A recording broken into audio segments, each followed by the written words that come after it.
Hello दोस्तों।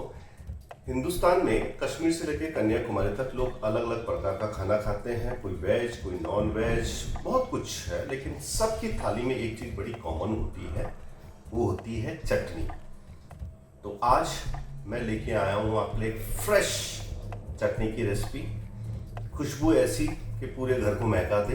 तो हम लोग बनाएंगे ये पुदीने के पत्तों से चटनी। तो सबसे पहले हम पुदीने के पत्तों को अच्छे से धो लेंगे, सुखा लेंगे। उसके बाद इस सारों को हम लोग जार में डाल देते हैं, क्योंकि हमें इसे ग्राइंड करना है। आप इसमें थोड़ा सा जो धनिया की पत्तियां होती वो भी डाल लीजिए। इनका दोनों का मिला थोड़ा, ज़्यादा नहीं। और ढेर सारा ये पुदीने की पत्तियां इसमें ऐड कर लीजिए आप। इसमें ऐड करेंगे 2 हरी मिर्च, थोड़ा सा लहसुन, आधा टीस्पून नमक और आधा टीस्पून चीनी। थोड़ा खट्टा और मीठे का कॉम्बिनेशन रहेगा ये।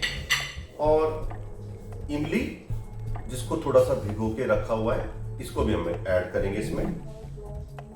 और अब इसको हम ग्राइंड करेंगे, फाइन पेस्ट बना लेंगे इसका, बिना पानी ऐड किए हुए।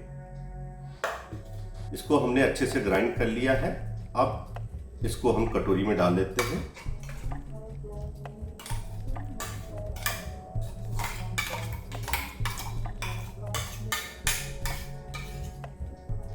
तो ये पुदीने की चटनी हमारी रेडी है। आप इसको किसी भी चीज के साथ खा सकते हैं, राइस के साथ थोड़ा या रोटी के साथ। ये हर किसी के साथ एडजस्ट कर लेती है। और यकीन मानिए, इसकी खुशबू ही लाजवाब नहीं होती है, इसका टेस्ट भी बहुत अमेजिंग होता है। तो आप भी बनाएं अपने घर में पुदीने की चटनी, खुद खाइए और औरों को भी।